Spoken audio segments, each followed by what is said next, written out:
That's fine. And you can find him at. Yeah, yeah.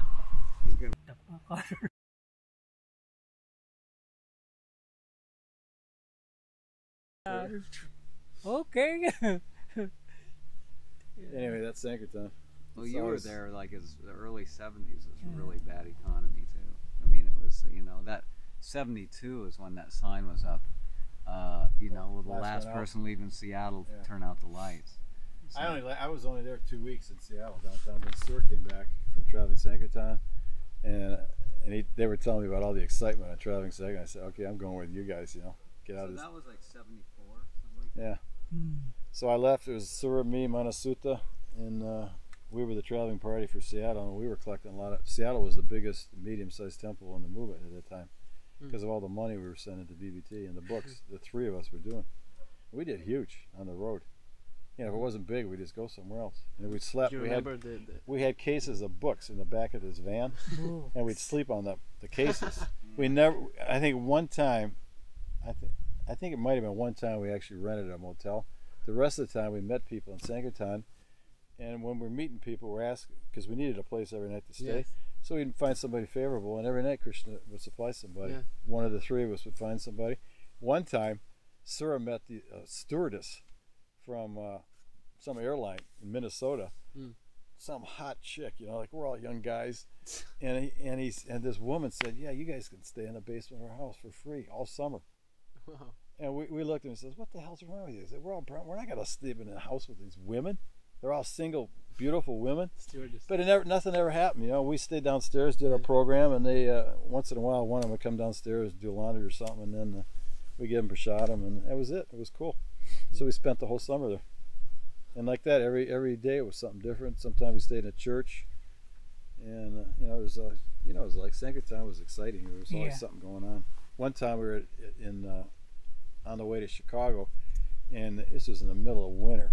And around Michigan, you got these 5 Great Lakes. In Michigan, Lake Michigan is the coldest. So Sir was like, he didn't want to ever spend money on us. Whatever he collected, there was no sense to it. It all had to go to BBT. I mean, I'm not kidding. This guy was like strict with it. So we didn't have any place that night. So we slept in the van. The next day, we're parked in a park, and we went out in our coffins in this lake to take a bath. I mean, it was cold. I mean, cold water shower is not as cold as this lake. We're out there, and all of a sudden we see coming down the road, there's this light, car light, and it is a cop, and he shines the lights on us, and the three of us are out there, bald heads, this coffins on. He goes, "What the hell are you guys doing out there?" Yeah, we did that too. Yeah. He never heard of Hare Krishnas. You know, this is like all new stuff. And we tell him, well, we're monks. You know, this is what we do. We just travel around and we preach, and we take cold baths. You know, he said, "Okay, but you can't do this here anymore. Just get out of here."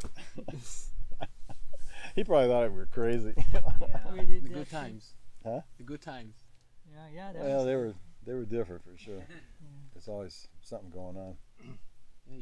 I feel that you all, Prabhu, you went through so much. Like, what would you say was the best? I mean, of course, I don't want to say it's over, but what was the best time? Sankirtan. Like, in your devotional Sankirtan is a brahmachari. history. Sankirtan is a brahmachari. Yeah. Coming back from months and months of Sankirtan on the road, Yeah, he was and then doing Radha Damodar? no, this is in Vancouver. Okay.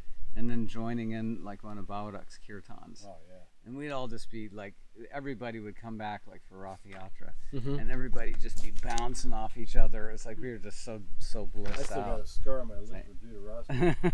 We were getting hit with the cartels when they were in Bhattac's kirtans. The Judarashka got too close and clipped me, and the blood started coming on. I got to leave the I got to leave the temple. I can't be bleeding, you know. So I left and it stopped the bleeding. And came back and got into the kirtan. But those were fun days. You know? Okay.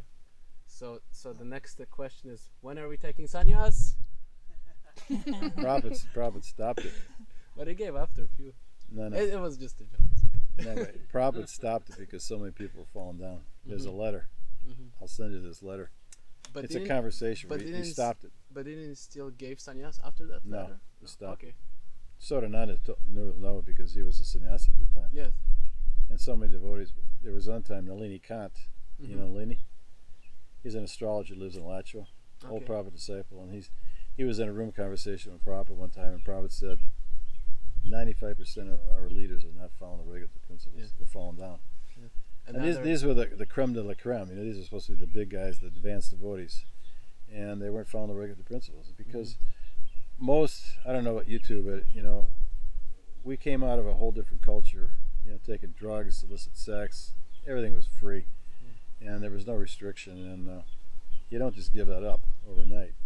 You know, if you're born into a different situation where you haven't had that kind of experience, then it's easier to stay brahmachari.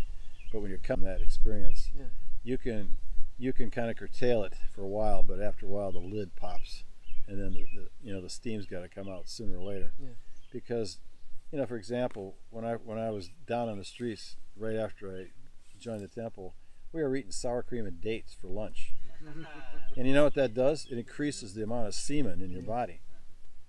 Sour and sweet. So the diet was insane for being a brahmachari. Yeah. A lot of sugar, cashews. too much sugar, and it was just, it wasn't. We didn't know what we were doing. Well, in general too, at sannyas, it's for like more mature people. Like. Because he was so. Yeah. Hare Krishna, Prabhu. Hare Krishna. Thank you so much for your Bye. association. All thanks to Prabhupada. Jai.